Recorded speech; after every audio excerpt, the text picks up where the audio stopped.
Welcome back to Premier Herbal Care. Today's topic is beeswax.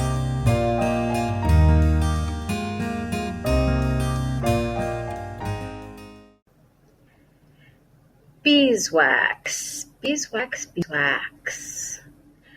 Many of you are probably already familiar with beeswax. It's in lip balms, candles, salves, ointments. What else? It's in a lot of things. Beeswax has so many uses and so many benefits. And so today we're going to talk a little bit more about what those are and where beeswax comes from. Beeswax is a hard resinous substance that bees make from the honey that they collect. Excuse me, I'm closing the door. So bees need wax as a construction material for their combs.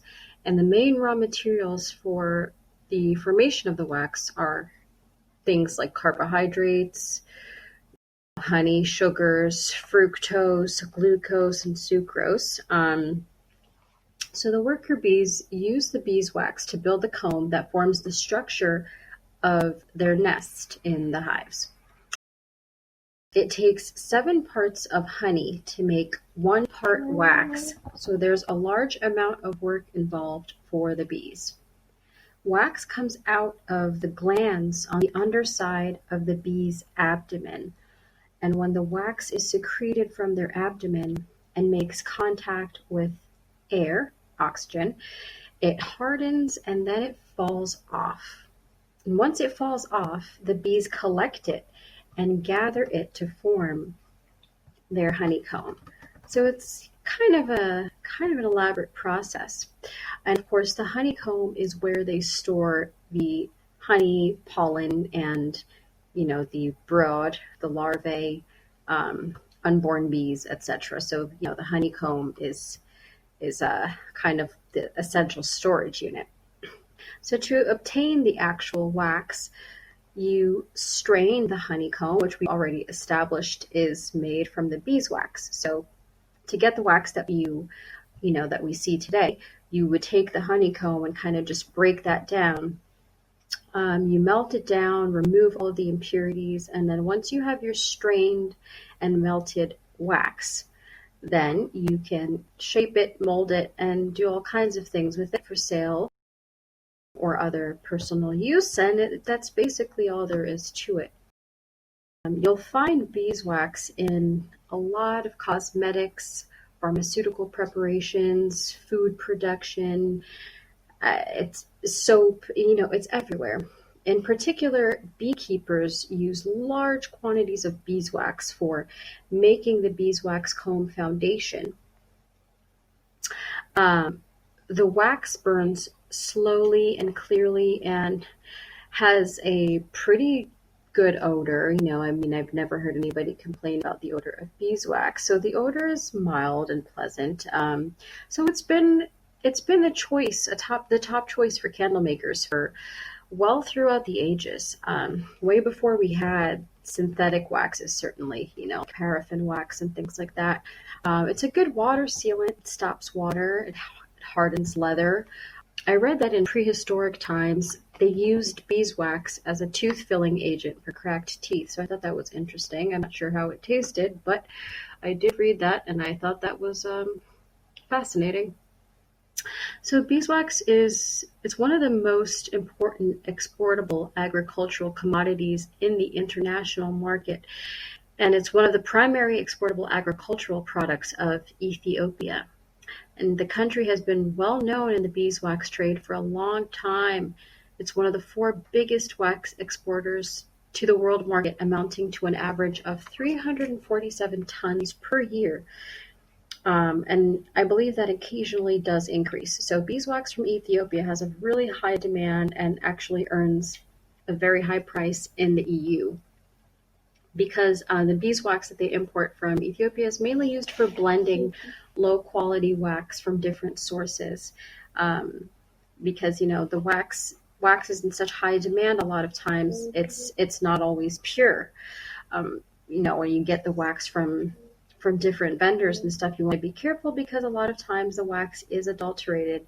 They'll get the high quality wax and mix it with the cheaper wax. So, that's an unfortunate conflict in that industry.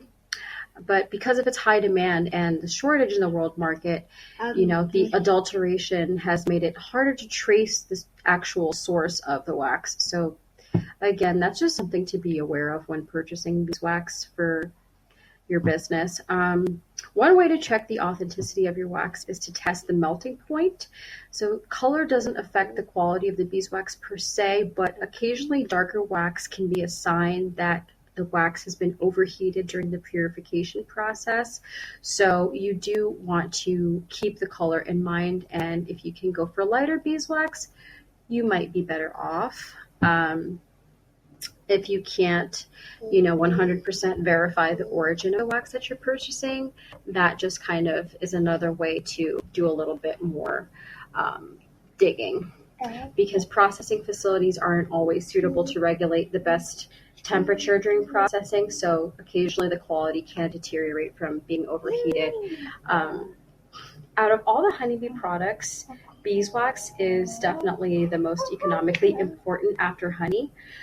The major world producers of beeswax are China, India, Ethiopia, and I think I'm missing one. If anybody wants to fill that blank in, I'm not 100% sure. But China, India, and Ethiopia I know are the top ones. The fourth one might be the USA. I'm really not too sure. I'll have to get back to you guys on that. If anybody knows, please leave it in the comments. But beeswax is very stable. The properties really don't change too much over time, which makes it great for cosmetic use and candles. It's resistant to oxidation. It's not soluble in water. It's a very stable substance. And although many synthetic waxes are available today, beeswax really remains irreplaceable in many, many industrial applications. The cosmetics and pharmaceutical industries really can't seem to find a complete substitute for beeswax, so I don't think it's going anywhere anytime soon. It'll always be necessary to kind of maintain specific characteristics that you're looking for, especially in cosmetics, certain textures, and beeswax candles are slightly less common now, because I believe the wax is more expensive than some of the synthetic waxes. So I think that that's kind of a motivator for people to opt for the cheaper wax and, cut costs and things like that. But in the past, church candles actually used to be 100% pure beeswax. I think in some societies today they still do that, but at Premiereherbalcare we make candles out of the purest beeswax available for sale, and we're really passionate about what we do. So if you have any questions or you want to try out one of our candles or schedule your very own herbal consultation, then feel free to contact us by email. Our email is premiereherbalcare@gmail.com. And if you use the code YouTube in the subject of your email, you'll receive 20% off. Thank you all for tuning into today's video. We will look forward to seeing you in the next one.